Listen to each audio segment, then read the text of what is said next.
वो है कर्म फल। यह ऐसा है कि जिसको सब भोगने के लिए विवश हो जाए, नहीं चाहते हुए भोगना पड़ता। तो कर्म हम आपसे दो तरह का बनता है,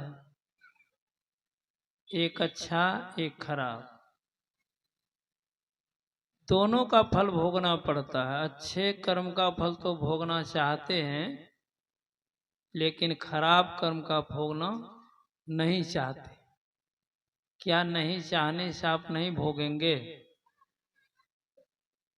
आप सुन रहे थे अभी, इतिहास भी साक्षी है। यह कर्म फल ऐसा है जो चाहे वह सदाचारी हो या ब्रह्मचारी हो या अवतारी ही क्यों न हो, उसको भी भोगना पड़ता है। जैसा कि सुन रहे थे धृतराष्ट्र के बारे में, 100 जन्मों से राजा बनता चला आ रहा था, फिर भी कर्म फल को भोगने के लिए विवश होना पड़ा। भीष्म पितामह अबाल बाल ब्रह्मचारी, लेकिन उनको भी कर्म का फल भोगना पड़ा। भगवान श्री राम अवतारे, कभी सोचे भी नहीं होंगे आज पत्तों के बिछोने पर सोए हुए, कभी सोचे होंगे? सीता सुकुमारी, कभी उसका धरती पर पैर नहीं पड़ा था और आज शरीर पड़ा हुआ। किसी भक्त ने बड़ा अच्छा गाया भी है कि कर्म का लिखा हुआ विधाता, मिटाने वाला कोई नहीं। वक्त पड़े तो गज भर कपड़ा, देने वाला कोई नहीं। विपत परा जब हरिश्चंद्र को, करे घाट की रखवाले। आपहु बिक गए रोहित, बिक गए, बिक गए संग सती से ब्याह नारी। रोहिता सबका जब दसन हुआ, बचाने वाला कोई नहीं। कर्म का लिखा हुआ विधाता, मिटाने वाला कोई नहीं। विपत पड़ा जब रामचंद्र को, वन को गए दोनों भाई। बहुत कहे पर ना मानी तो, संग गई सीता माई। सीता का जब हरण हुआ, बचाने वाला कोई नहीं। कर्म का लिखा हुआ विधाता, मिटाने वाला कोई नहीं। पासा फेंकत पांडव हारे, हार गए धन यो नारे।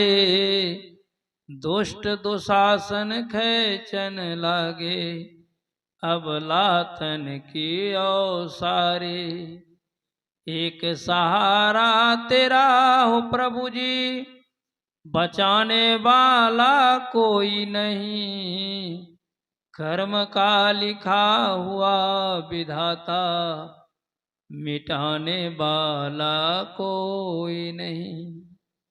देख लीजिए, ऐसे ऐसे लोगों को कर्म फल भोगना पड़ा।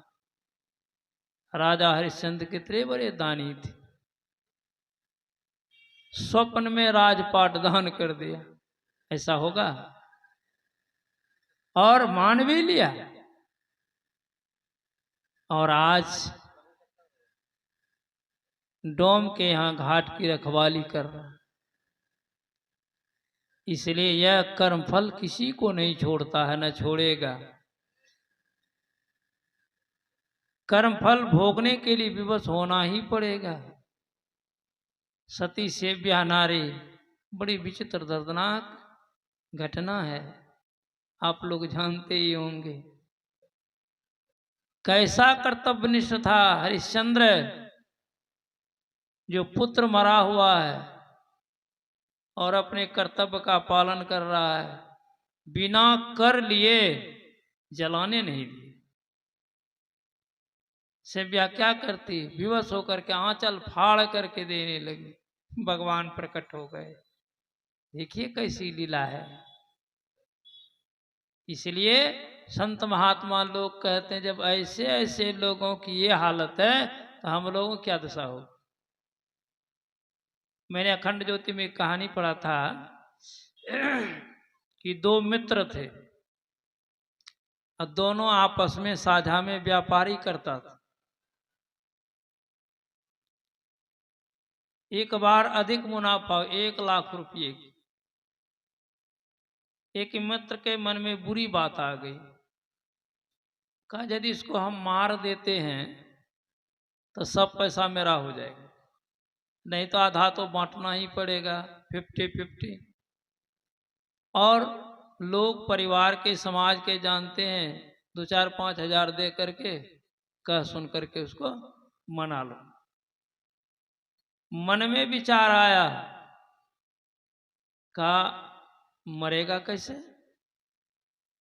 एक धर्मशाला में टिका हुआ था, कहा मित्र अरे बगल में होटल है, जाओ तुम भोजन भी कर लेना और मेरे लिए भोजन लेते आना।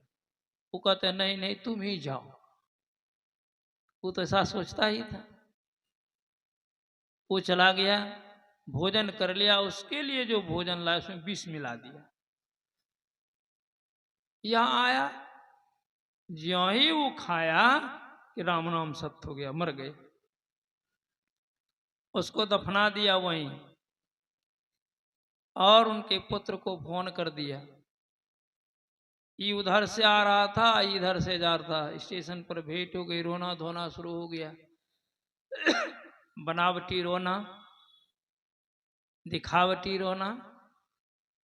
गए घर पर, का देखिए इस बार 5,000 रुपये की मात्र मुनाफा हुई।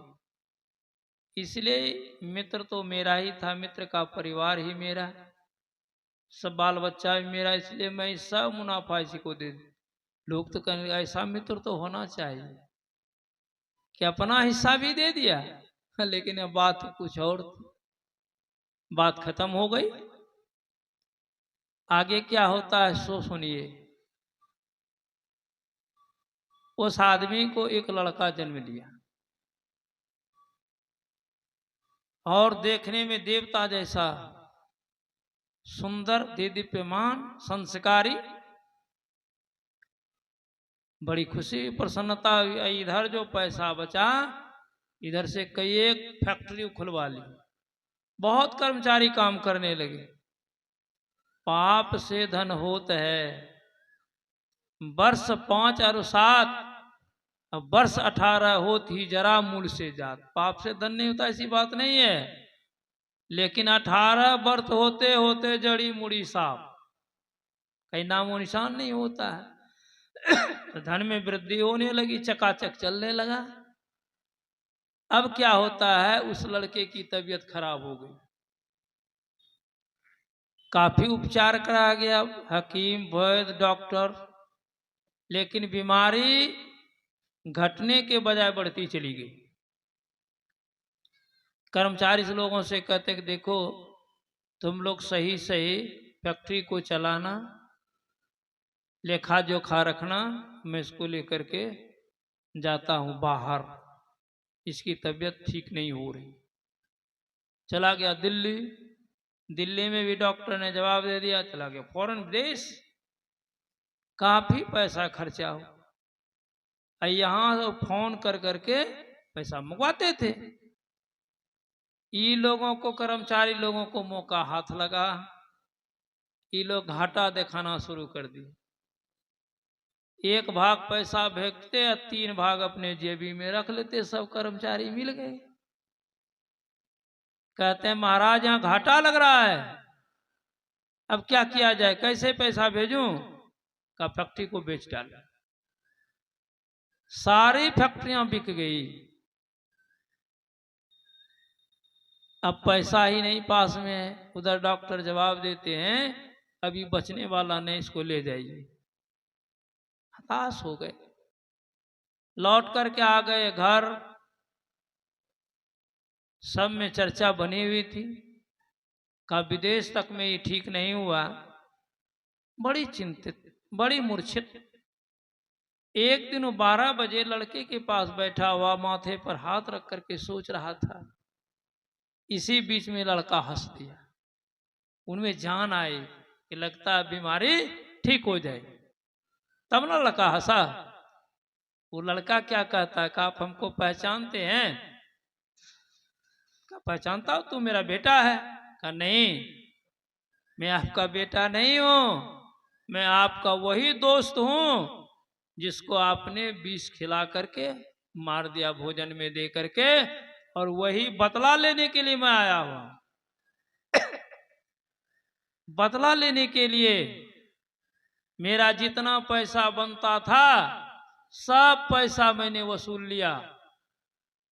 अब मात्र 600 रुपया बचा हुआ है। मैं शरीर को छोड़ रहा हूं, यह 600 रुपया श्राद्ध में खर्च होगा, कर दीजिएगा आपको छुट्टी। इतना कह के लड़का मर गया। कहां जाइएगा, नहीं बच सकते हैं। ये जन्म जन्मांतर तक पीछा करता है।